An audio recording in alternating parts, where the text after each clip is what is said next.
Hey everyone. In this video, I'm going to teach you how to play Deal or Death. Deal or Death is a negotiation game, and the premise of the game is that we are all members of a company. And in this company, there are two executives, and each executive is vying for control over the company. So at the start of the game, everyone is going to be assigned a role in secret. And I'm showing you a 5-player game. For larger player counts, there are some special roles, but if you do the tutorial in the call, it explains what all of those things are. So I'm going to focus on the 5-player case for this demo. So in a 5-player game, there are two executives. There are always two executives, no matter how many players you play with. Executive 1 and Executive 2. There's an anarchist, and then there are a bunch of shareholders. So in this 5-player game, there are two executives, there's one anarchist, and then the remaining two players are shareholders. The two executives are known to everyone. So you can see, for example, that I know this player is an executive and I know this player is the other executive. I can see my own role, of course, I'm the shareholder. And out of these two players, one of them is the other shareholder and one of them is the anarchist. A game of Deal or Death has two phases. The first phase is the negotiations, and the second phase is the board meeting. Let's talk about the board meeting first. Let's try to understand what the game is building up to. So in this game, the currency of the game is paper clips. All right. So both executives start off with a certain number of paper clips, and they are trying to promise paper clips to other players in exchange for their allegiance. And the way an executive wins is they have to make deals with more shareholders than the other executive. So let's really dig into what that means. In the board meeting, the executive will promise a certain number of paper clips to each player who is not an executive. So for example, bot 1 is the executive, and they will say, all right, it's the board meeting, I'm going to give Ankit 5 paper clips, and I'm going to give bot 3 2 paper clips, and I'm going to give bot 4 0 paper clips. Okay, so in this particular game, both executives start with 11 paper clips. For higher player counts, they start with more paper clips, but basically you start with some fixed number of paper clips as an executive, and you are deciding who you will give those paper clips to and how many.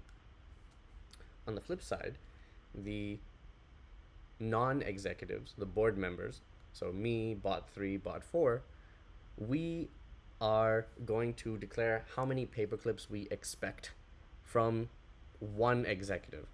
So in that board meeting, while the executives are promising paper clips to individual board members, the board members are saying, okay, I'm expecting to receive at least 3 paper clips from bot 1. So the proposals look different based on whether you're an executive or a board member. If you're an executive, you're saying this player gets this many paper clips, and if you're a board member, you're saying I'm expecting this many paper clips from this one executive, right? And a deal gets made if those two things match. So for example, let's say in bot 1's proposal, bot 1 promises me 5 paper clips. And simultaneously in my proposal, I say I'm expecting to receive at least 3 paper clips from bot 1. Then we've made a deal because the amount I expected is met by bot 1's proposal, the amount they're giving me. So that counts as a deal, and an executive wins if they make more deals with shareholders than the other executive. Okay? Now, the executives might accidentally make a deal with someone who is not a shareholder. So there's an anarchist, which is one of the roles I mentioned. The anarchist wins if neither executive makes more deals than the other. So if there's a tie, basically, then the anarchist wins. So the anarchist, you might accidentally make a deal with the anarchist, and that doesn't count as a deal for you, right? You're trying to make deals exclusively with shareholders as an executive.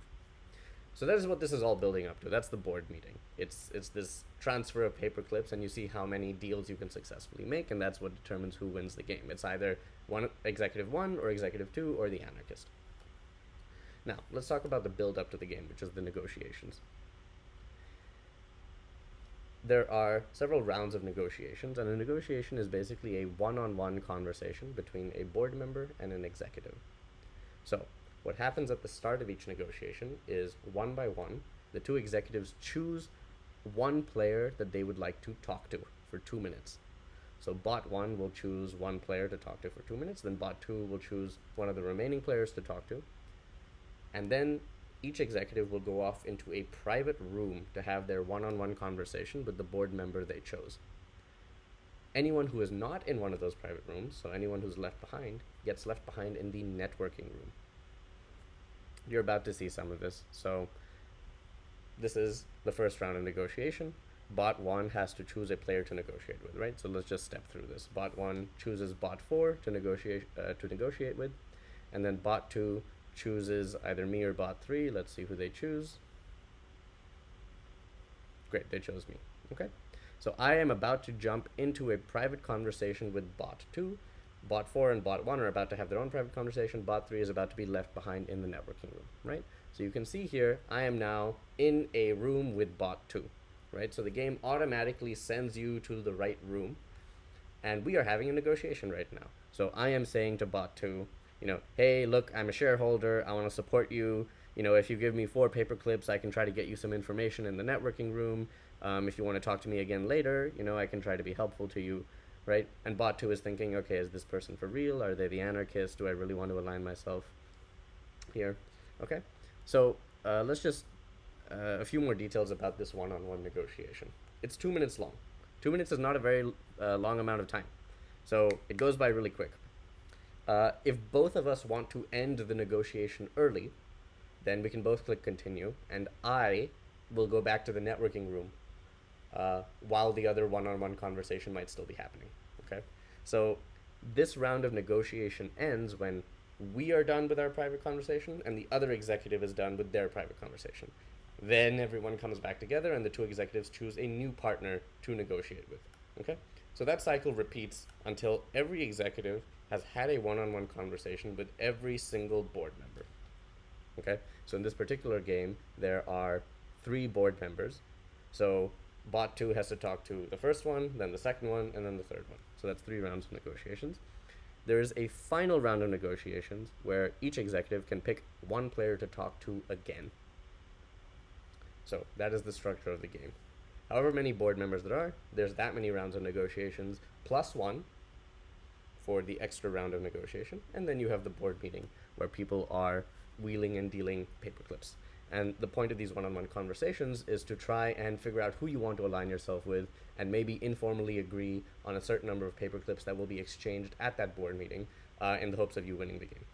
Okay. So let's try to get stuck in the networking room, because the networking room is a little bit special. The networking room is the room where the people who are not negotiating are left behind. So I'm going to choose to end this early. Okay. Now, each executive can also call for an extension once in the entire game. So they can say, I'm not done talking to you. I would like to talk to you for 2 more minutes. I'm going to use my one-time extension. If they use their one-time extension, we talk, whoever they're currently talking to, they talk for another 2 minutes. Then the negotiation is over. All right. So in this case, the executive did not use their extension. And I am now back in the networking room. So, okay. And then everyone came back. Okay. Cool. So I think that covers most of the rules. Let's talk briefly about the networking room. In a 5-player game, there's only going to be 1 player in the networking room, but someone might come back early from their one-on-one negotiations. In the networking room, you can call for something called a disclosure. So a disclosure is, basically, at the start of the game, every board member, everyone who's not an executive, starts with a disclosure token. Okay? And they can spend this token to learn the role of someone else. And when they learn the role of that other player, that player loses their disclosure token if they have it, if they still have it. So you start with this token, you can spend it to learn someone's role. If someone spends it to learn your role, you lose yours. If you lose yours as a result of that, there's something called a revenge disclosure, meaning I get to learn your role too. So if I spend my token to learn the role of bot 3, and they still have their token, they now lose their token and they also learn my role. And this can only happen in the networking room. So the networking room is a place where some information can be exchanged if you're willing to spend your disclosure token. Okay? That's about it.